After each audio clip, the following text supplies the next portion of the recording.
안녕하세요, 메슬로입니다.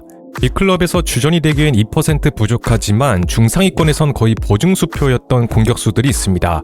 저는 이들을 2티어 공격수라고 표현하고 싶은데요. 오늘은 메슬로가 선정한 2티어 공격수들을 알아보도록 하겠습니다. 가장 먼저 나이 들수록 더 잘하고 있는 크리스 우드입니다. 뉴질랜드 고공폭격기라고 불리는 그는 압도적인 제공권과 포스트 플레이 등에 익숙한 타겟터 공격수로 롱볼 축구에서 큰 장점을 발휘하는데요. 그가 속했던 벌리, 그리고 현재 뛰고 있는 노팅엄에서까지 이러한 장점을 바탕으로 오랜 기간 프리미어리그에서 생존해왔습니다. 놀랍게도 그가 프리미어리그를 첫 경험한 팀은 바로 레스터시티였습니다. 챔피언십 소속이던 레스터에서 팀이 승격하는데 조금이나마 일조하며 프리미어리거가 될 수 있었는데 아직 실력이 덜 무르익은 탓에 우요아에게 바디 파트너 자리를 빼앗기면서 돌파구를 찾아 이적을 떠나야 했습니다. 그렇게 정착한 곳이 바로 챔피언십의 리즈였는데요. 그런데 리즈에서 득점왕에도 오르는 등 실력이 만개한 모습을 보이면서 프리미어리그의 벌리에게 관심을 받게 되고 2017년 여름 약 233억 원 클럽 레코드의 벌리로 이적하며 3년 만에 프리미어리그로 복귀하는 데 성공했습니다. 우드는 클래식한 롱볼 축구를 구사하는 션다이치 아래서 최고의 활약을 보이기 시작했습니다. 매 시즌 두 자릿수 득점을 뽑아주며 벌리의 잔류에 기여했죠. 그런데 2022년 겨울 이적 시장에서 뉴캐슬이 약 407억 원을 들여 그를 영입해갔습니다. 이는 역대 오세아니아 선수 최고 이적료인데요. 당시 뉴캐슬은 석유 자본이 들어서면서 대대적인 투자를 하고 있었습니다. 또한 처참한 성적으로 인해 빠른 반등이 필요한 상황이었는데요. 주전 공격수인 칼럼 윌슨이 부상으로 전력에서 이탈하면서 공격진의 보강이 필수적인 상황이었습니다. 그렇게 트리피어에 이은 2호 영입으로 최전방에서 싸워줄 수 있는 크리스 우드를 영입한 것이죠. 일부에서는 이와 함께 강등 경쟁을 펼치고 있는 벌리의 전력을 약화시키는 전략이라고도 분석하기도 했습니다. 따라서 벌리의 션다이치 감독은 주축 멤버를 내준 것에 대해 극대노를 했다고 하는데요. 하지만 뉴캐슬에서 그는 별다른 모습을 보여주지 못했습니다. 이후 에디아우 감독의 전술이 전방 압박 위주로 변화하면서 범머스 시절부터 함께했던 칼럼 윌슨을 중용했고 결국 그는 반등을 위해 2023년 겨울 이적 시장을 통해 노팅엄으로 임대를 떠나게 되죠. 우드는 이곳에서 맨시티를 상대로 첨금 같은 동점골을 넣는 등 큰 임팩트를 남겼습니다. 이로 인해 쏠쏠한 자원이라고 판단한 노팅엄은 그를 완전 영입하게 되는데 당시 노팅엄은 팀 내 최다 득점자였던 아워인에게 많은 득점을 의지하게 되면서 벤치 자원으로 활용되었습니다. 하지만 그의 부상이 잦아짐에 따라 우드가 최전방 자리를 대신했는데요. 그러다가 누누 산투 감독이 부임한 뒤로는 완전히 주전으로 입지를 굳히는 데 성공했습니다. 누누 부임 후 10경기에서 9골을 넣으며 롱볼 축구에서 자신이 얼마나 강력한지를 증명해냈죠. 24-25 시즌에는 노팅엄이 시즌 초부터 돌풍을 일으키는데 핵심 주역으로 올라섰고 무려 20골을 터뜨리면서 해당 시즌 깜짝 리그 베스트에 선정되기도 했습니다. 33살이란 늦가기 나이에 이룬 성과였기 때문에 많은 팬들이 놀랄 수밖에 없었는데요. 그러나 새 시즌에 접어들어 누누 감독의 이해할 수 없는 경질과 더불어 후임자인 포스테코글루 감독의 전술적인 삽질로 인해 크리스 우드는 전방에서 아무런 활약을 할 수 없었고 부상까지 당하면서 부침을 겪게 되었습니다. 그나마 다행인 점은 포스테코글루의 후임자로 온 감독이 벌리 시절의 은사인 션다이치라는 점인데요. 과연 크리스 우드가 부상에서 복귀해 은사 아래서 다시 좋은 활약을 보여줄 수 있을지 기대해봐도 좋을 것 같습니다. 다음은 2000년대 초반 독일을 대표하는 스트라이커로 주목받았던 케빈 쿠라니입니다. 유럽의 힘과 남미의 기술을 겸비한 골잡이란 평가를 받았었는데요. 쿠라니는 브라질 태생이지만 독일인인 아버지를 따라 독일에서 자라며 자연스럽게 독일 국적을 택했습니다. 이후 축구를 시작한 그는 슈투트가르트 유스에서 성장해 이곳에서 데뷔에 성공하게 되죠. 당시 슈투트가르트는 마가트가 감독으로 있었고 쿠라니를 포함해 흘렙, 필립 람과 같이 어린 선수들을 데리고 좋은 성과를 내면서 마가트 유치원이라고 불렸습니다. 쿠라니는 1군에 안착한 02-03 시즌에 15골을 넣어 팀의 리그 준우승을 이끌면서 자국 내에서 단숨에 주목받기 시작했습니다. 그리고 이 무렵부터 세대교체를 진행 중이던 독일 대표팀에서도 주전자원으로 활용됐죠. 유로천사 대회에서 호날두, 루니, 로벤과 함께 주목해야 할 신예로 꼽히기도 했습니다. 그러자 더 큰 무대에서 뛰고 싶었던 그는 꾸준히 상위권의 성적을 유지하던 샬케로 이적을 택했습니다. 그리고 샬케에서도 꾸준한 실력을 보여줬으나 그는 자국에서 개최되는 독일 월드컵에 나서는 데는 실패하고 말았는데요. 사사이 맹신자 클린스만은 클로제와 쿠라니를 트윈타워로 세우는 것보다는 클로제, 포들스키와 같이 서로 다른 특성을 가진 공격수를 투톱으로 세우는 것을 더 선호했습니다. 그러나 쿠라니는 좌절하지 않고 샬케에서 5시즌 동안 팀 내 최다 득점자로 활약하며 샬케가 계속해서 분데스리가 우승을 다투는데 큰 역할을 했습니다. 따라서 그는 남아공 월드컵을 앞두고 리그에서 부진한 모습을 보이던 클로제나 포들스키의 대안으로 대표팀에 포함될 것으로 예상되었는데요. 비록 새 사령탑으로 올라선 레브 감독 아래서 서브 자원으로 분류되었다고 하더라도 남아공 월드컵까지는 갈 수 있다는 예상이 대부분이었습니다. 그런데 이때 한 사건이 터지게 되는데 그는 월드컵 유럽 지역 예선 러시아전에서 명단에서 제외되며 관중석에서 경기를 지켜봐야 했습니다. 이에 불만을 가진 쿠라니는 전반전이 끝나자마자 아무 연락 없이 대표팀을 떠나는 돌발 행동을 했는데요. 이에 데누안 레브 감독은 앞으로 쿠라니를 대표팀에 부르지 않겠다고 선언했습니다. 이처럼 사건이 일파만파 커지자 쿠라니가 이에 대한 사과를 했지만 레브가 이를 받아들이지 않으면서 그의 대표팀 커리어는 허무하게 끝나게 되죠. 그리고 2010년 남아공 월드컵에서 그를 대신해 백업 자원으로 차출된 선수가 바로 카카오라고 할 수 있습니다. 그러자 더 이상의 목표가 사라진 쿠라니는 2010년 여름 전성기 나이에 거액을 제시한 러시아의 디나모 모스크바로 이적하는 선택을 내리면서 빅리그와 작별을 택했는데요. 당시 프리미어리그 팀들의 오퍼도 있었다고 하는데 이를 거절하고 돈을 선택한 것이라고 할 수 있었습니다. 그는 이곳에서도 꾸준히 좋은 활약을 펼쳤지만 변방으로 떠난 쿠라니는 팬들 사이에서 조용히 잊혀지고 말았습니다. 다음은 산타크루스와 함께 파라과이를 대표하는 스트라이커였던 오스카르 카르도소입니다. 포르투갈 리그에서의 활약상이 대부분이지만 그럼에도 그를 선정한 이유는 유럽 대항전에서 보여준 퍼포먼스가 뛰어났기 때문인데요. 여러분들이 응원하는 팀이 유럽 대항전에서 벤피카를 만난다, 꼭 득점을 넣었던 선수였습니다. 자, 카르도스가 활약한 포르투갈 리그는 포르투갈 대표팀도 그러하듯 유독 풍성한 이선 자원에 비해 최전방 자리는 항상 부실한 모습을 보였습니다. 따라서 포르투갈 리그의 소위 빅3, 포르투, 벤피카, 스포르팅은 스트라이커들이 대체로 외국인 용병인 경우가 많았는데요. 그중 카르도스는 벤피카를 대표하는 용병 스트라이커였습니다. 자, 아르헨티나 리그에서 두각을 나타낸 카르도스는 2007년 벤피카로 이적해왔습니다. 이 시기 벤피카는 페르난도 산토스 감독을 떠나보내고 레알에 이끈 바가 있는 카마초 감독을 데려오며 리빌딩을 진행하게 되는데, 카마초는 확실한 메인 포메이션을 갖추지 못한 산토스와 달리 4-4-2를 메인 포지션으로 굳히며 오랜 기간 주전 스트라이커로 뛰어온 누노 고메스와 새로 영입된 카르도소를 투톱으로 기용하기 시작했습니다. 그리고 카르도소의 성공 가도가 시작됐죠. 카르도소는 누노 고메스와 함께 기용되긴 했지만 점진적으로 노쇠화되어 가던 그의 장기적인 대치자이기도 했습니다. 따라서 누노 고메스가 이후에 사비올라로 대치된 뒤에도 오랜 기간 최전방을 책임졌는데요. 유럽 대항전에서도 두각을 나타내며 010 시즌에는 유로파리그 득점왕에 오르기도 했습니다. 따라서 빅리그로부터 러브콜을 받기도 했죠. 그러나 그는 항상 빅리그로 진출하진 않았는데 이로 인해 그는 주장 루이장과 함께 보여준 실력에 비해서 빅리그로 가지 못한 자원으로 꼽히기도 했습니다. 그리고 이 무렵 그가 속한 파라과이 대표팀은 그를 비롯해 산타크루즈, 바리오스, 넬슨 발데즈까지 탄탄한 공격진을 보유하게 되는데요. 카르도소, 산타크루즈, 트윈타워 조합을 기대하는 이들도 많았으나 아쉽게도 카르도소는 대표팀에선 플랜 B 자원으로 기용되었습니다. 그래도 그가 속한 파라과이 대표팀은 남아공 월드컵에서 8강 신화를 작성하게 되죠. 이후 전성기를 맞이한 카르도소는 12-13 시즌에 벤피카에서 기량이 상승한 가이탄과 마티치 등 젊은 선수들과 함께 유로파리그 결승 진출을 이끌기도 했습니다.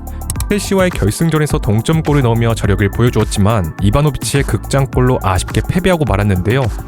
그러나 유로파리그에서 보여준 카르도스의 맹활약은 여러 빅리그의 구단들의 관심을 사기에 충분했습니다. 이에 벤피카와의 결별설이 크게 돌았었는데 벤피카와 다시 재계약을 체결하게 되죠. 그러나 30줄에 접어들며 부상으로 나서지 못하는 등 벤치를 지키는 시간이 늘어나며 주전 경쟁에서 밀려나자 그는 얼마 안가 벤피카를 떠나기로 결정했습니다. 2014년 여름 프리미어리그 팀들의 러브콜이 쏟아지던 가운데 특히 리버풀이 아스파스와 카르도소의 스왑딜을 추진하고 있다는 구체적인 계획이 나오기도 했는데요. 하지만 그 행선지는 트라브 존스포르, 튀르키의 무대였습니다. 그렇게 벤피카 통산 320경기 출전, 186골이란 무지막지한 기록을 남기고 8년 만에 정든 벤피카를 떠나게 되죠. 현재 브록의 나이를 넘어선 카르도소는 아직까지 자국 무대에서 커리어를 이어나가고 있습니다. 놀랍게도 산타크루스와 같은 팀에서 뛰고 있는데요. 활약상은 예전 같지는 않다고 하는데 과연 언제까지 뛸 수 있을지 지켜보는 것도 좋을 것 같습니다. 다음은 인생 역전의 대표적인 케이스인 칼로스 바카입니다. 콜롬비아의 시골에서 태어난 바카는 축구를 좋아하고 본인도 재능이 있다고 믿었지만 워낙 가난한 집안 형편 탓에 축구에 전념할 수 있는 상황이 아니었습니다. 이로 인해 축구를 제대로 배워볼 기회도 없이 생선 장수와 버스 운전사의 보조로 일하며 생계를 꾸려나가는 데 집중했는데요. 그렇다 보니 훗날 프로 선수가 되었을 때 기본기가 부족하다는 혹평을 받았습니다. 하지만 안첼로티가 그를 두고 인자기와 닮았다고 표현할 정도로 위치 선정 능력이나 라인 브레이킹 능력과 같은 재능의 영역은 엄청나게 뛰어났습니다. 이렇듯 생계에 집중하며 지역팀에서 뛰던 그는 20살이 가까워졌을 무렵 아틀레티코 후니오르라는 프로구단의 2군에 뒤늦게 입단할 수 있었고 주로 2부 리그 팀들 위주로 3년간 임대를 전전했습니다. 그런데 그는 마지막 임대인 베네수엘라 2부 팀에서 14골을 넣는 활약을 펼치게 되었고 이에 주목한 원소속팀이 그와 정식 계약을 체결하게 되죠. 그렇게 마침내 자국 1부 리그에서 뛸 수 있게 된 그는 이후 2년 연속 득점왕에 오르며 세간을 놀라게 만들었습니다. 이 무렵 대표팀 데뷔에도 성공하면서 유럽의 중소리그들이 그에게 주목했는데요. 그렇게 2012년 1월 겨울 이적 시장을 통해 벨기에의 명문 브리에로 이적하며 유럽 진출에 성공했습니다. 이때 그의 나이가 27살로 결코 적은 나이는 아니었죠. 줄곧 남미 무대에서 뛰던 선수가 기후도 낯선 벨기에 땅에서 뛴다는 것은 쉽지 않았기에 그는 첫 시즌 적응 문제로 부침했습니다. 하지만 2년차에 접어든 시점부터 본격적으로 득점포를 가동하기 시작했는데요. 22골을 성공시켜 득점함과 동시에 리그 MVP에 선정되는 영광을 안았습니다. 이렇듯 팀의 리그 우승에 견인한 그는 단숨에 유럽이 주목하는 자원으로 떠올랐고, 이러한 소식은 라리가의 세비야에게도 흘러들어갔습니다. 바카는 이미 벨기에에서 거둔 성과로 자신에게 과분하다고 생각했지만 안주하기보다는 도전을 택하며 2013년 여름 라리가의 세비야로 약 100억 원에 이적하게 되는데요. 20억 원에 데려왔던 브리에는 무려 5배의 수익을 얻을 수 있었습니다. 자, 당시까지만 해도 나이가 많은 이 무명 선수에게 아무도 주목하진 않았습니다. 그러나 라리가의 강호들을 잇따라 잡아내는 득점을 기록해 이름을 알리기 시작하더니 14-15 시즌에는 매서운 득점을 보여주며 호날두, 메시, 그리즈만, 네이마르와 같이 월드클래스 공격수들이 즐비한 라리가 무대에서 이들과 함께 자신의 이름을 당당하게 올렸습니다. 그리고 유로파리그에서도 맹활약하며 세비야를 우승으로 이끌었는데요. 그는 다음 시즌에도 챔피언스리그에서 뛸 수 있는 상황이었지만 자신의 드림클럽인 밀란의 부름을 받고 이탈리아로 향했습니다. 그렇게 30줄에 접어든 시점에서 그의 커리어는 절정으로 향하게 되죠. 사실 밀란의 원래 계획은 포르투에서 활약 중인 잭슨 마르티네스를 영입하는 것이었습니다.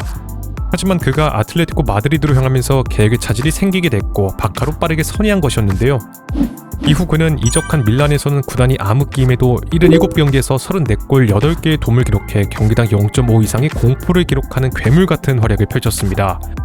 이 무렵 레전드인 인자기를 연상케 한다는 평가를 받았지만 한편으로는 오른발 사용에 국한된 그의 플레이로 인해 활용법이 상당히 한정적이란 냉정한 평가를 받았는데요. 이러한 단점 때문인지 보여준 것에 비해 생각보다 언론의 주목을 받진 못했습니다. 이후 2017년에 접어들어 밀란이 중국 자본으로 넘어가면서 리빌딩을 진행함에 따라 바카는 처분 대상으로 이름을 올렸습니다. 세비야 복귀를 추진하던 바카는 임대 후 완전 이적이란 계획에 이견을 보여 진전되지 못했고, 이때 비아레알이 조건을 받아들이겠다며 깜짝 등장했는데요.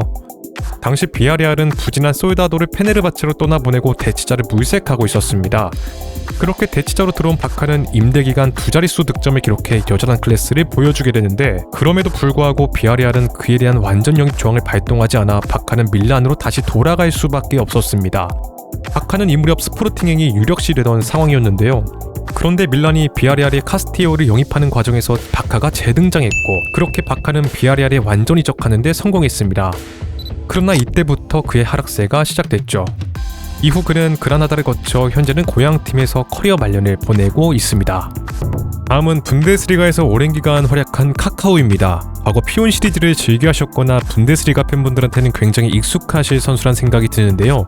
개인적으로 넣고 싶어서 넣었습니다. 카카오는 브라질 출신의 많은 선수들이 그러하듯 힘든 유년 시절을 보냈습니다. 그가 축구를 시작하게 된 것도 가난을 피해보기 위한 어머니의 생각으로 축구 선수가 되면 큰 돈을 벌 수 있을 것이란 막연한 기대 때문에 시작한 것이었는데요. 그렇게 어린 나이서부터 유럽 각지에서 수십 번의 테스트를 보게 되는데 독일의 미넨 근교에 위치한 오브리그 팀에서 겨우 자리를 잡을 수 있었습니다. 그리고 실력을 증명해 보이면서 뉘른베르크로 이적할 수 있었고, 마가트 감독이 눈에 띄면서 2003년 분데스리가의 슈투트가르트로 스텝업할 수 있었죠.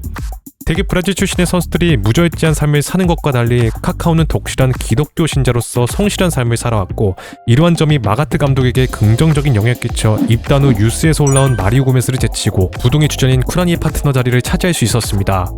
쿠라니가 샬케로 떠난 뒤에는 마리오 고메즈와 슈투트가르트의 공격진을 책임지며 06-07 시즌에는 깜짝 리그 우승 주역으로 올라서는 데 성공했는데요.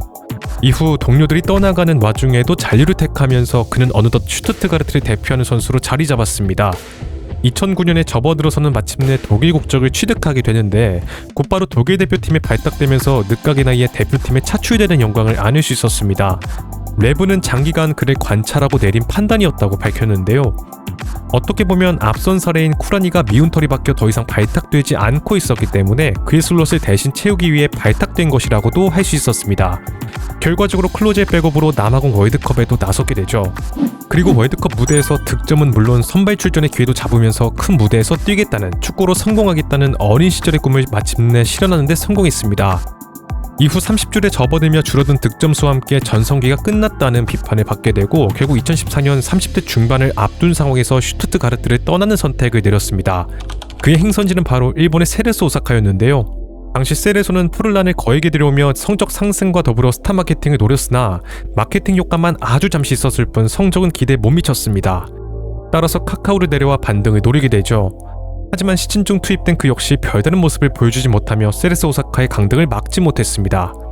세레스 오사카가 입으로 강등됨에 따라 고액 연봉을 받는 용병들을 처분할 수밖에 없었고 결국 그도 1년이 안 되어 팀을 떠나게 되는데요. 이후서부터 자연스럽게 은퇴 수순을 밟았습니다. 현재 그는 슈투트가르트에서 오랜 기간 헌신한 것을 인정받아 구단의 앰버서더로 활동하고 있습니다. 마지막은 2티어 공격수를 대표하는 선수 바로 루크 도용입니다. 지난 컨텐츠에서 설명한 심도용의 동생으로 탁월한 제공권을 앞세운 헤더와 포스트 플레이가 장기인 선수인데요. 그는 네덜란드 트벤테에서 신성같이 등장해 득점 상위권에 오르면서 뉴캐슬을 비롯한 많은 구단들의 관심을 받았습니다. 하지만 그는 독일의 메넨글라드바우로의 이적을 택하게 되죠. 당시 메넨은 단테, 로이스, 노이슈테터와 같은 주축 선수들을 떠나보낸 뒤 자카와 같은 기대주들로 보강을 하고 있었습니다. 그는 로이스의 공격적인 공백을 메우기 위한 방책으로 영입된 자원이었는데요. 하지만 메넨에서는 잦은 부상으로 주전 경쟁에서 밀려나며 사실상 실패로 끝나고 말았습니다. 이후에 브라질 월드컵에 나서는 것을 목표로 뉴캐슬로 단기간에 임대를 꿰했지만 무득점에 그치면서 그의 계획은 실패하게 되죠. 그렇게 전력으로 분류된 그는 PSV를 통해 자국으로 복귀했습니다. 그리고 데파이와 힘을 합쳐 에르디비지에를 폭격해 나가기 시작했는데요. PSV에 있는 5시즌간 한 번의 득점왕을 차지했고 팀에게 3번의 리그 우승을 안겼습니다. 나이도 전성기에 접어들었기 때문에 빅리그의 구단들은 다시 한번 긁어볼 만한 자원이라고 생각해 그에게 무수한 러브콜을 보내게 되죠. 루크 도용 역시 커리어 스텝업을 위해서 결과적으로 2019년 세비야로 이적했습니다. 세비야에서는 유로파리그 우승에 결정적인 역할을 하긴 했으나 전체적인 그의 기여도는 매우 낮았습니다. 이렇듯 다시 빅리그에서의 실패를 경험하고 자국으로 돌아가나 했는데 21-22 시즌을 앞두고 대표팀에서 함께한 스승 쿠마니 부인만 바르셀로나의 러브콜을 받았습니다. 그는 세비야로부터 주급 보조까지 받으며 떠밀리듯 이적하게 되죠. 당시 재정난에 시달리던 바르셀로나는 쿠만을 선임한 뒤 스쿼드 채워넣기가 아니라 비워내기를 하고 있었습니다. 이에 고주급자와 잉여 자원들을 처분하고 이들이 나간 자리는 비교적 저렴하게 메우고 있었죠. 이 무렵 쿠만은 자신의 스승인 바날처럼 네덜란드 커넥션을 구축할 계획을 세우게 되는데 그렇게 데파이와 함께 루크 도용을 영입한 것이었습니다. 큰 기대를 갖고 영입한 것도 아니고 팀의 플레이 스타일과도 잘 맞는 유형도 아니었기 때문에 그는 들쭉날쭉한 출전 시간을 부여받았는데요. 쿠만이 경질되고 사비가 온 뒤에도 그의 상황은 마찬가지였습니다. 결국 페란 토레스를 영입하며 그를 복귀시킬 계획을 세우게 되지만 세비야도 그를 당장 원치 않아 카리스 임대설이 불거지기도 했죠. 하지만 새로 영입된 페란 토레스가 라리가 연봉 상한 문제로 당장 등록이 불가했고 팀 내 코로나 확진자도 발생하면서 전력으로 분류되었던 루크 도용을 선발로 내세울 수밖에 없었습니다. 그런데 갑자기 각성했는지 제 역할을 해냈고 사비 아래서 무패무적 슈퍼 조커로 활약하기 시작했습니다. 그러자 그의 활약을 지켜본 PSV의 반 니스텔로이 감독이 즉시 러브콜을 보냈습니다. 당시 루크 도용은 멕시코 팀에게 이적 제안을 받았지만 고민 끝에 반니의 부름에 수락했는데요. 그렇게 2022년 PSV로 향하면서 자국으로 복귀했고 다시 한번 리그를 폭격해 나갔습니다. 30대 중반이 가까워졌음에도 리그 득점왕과 올해 선수를 차지한 것은 물론 구단의 리그 우승까지 이끌게 되죠. 이를 바탕으로 다시 해외 진출에 도전해 현재는 포르투에서 커리어 말년을 보내고 있습니다. 네덜란드 무대에선 분명한 1티어, 빅리그에서는 2티어급 공격수였다고 정리할 수 있겠네요. 자, 이처럼 2티어 공격수들을 꼽아봤습니다. 구독자분들마다 의견이 분분하실 수 있겠다는 생각이 드는데요. 이번 편에서 마무리하는 게 아니라 이 편에서도 다양한 선수들을 꼽아보도록 하겠습니다. 네, 오늘의 이야기는 여기까지고요. 재밌게 보셨다면 좋아요와 구독을 부탁드리며 다음에는 더 재밌는 컨텐츠로 찾아뵙도록 하겠습니다. 감사합니다.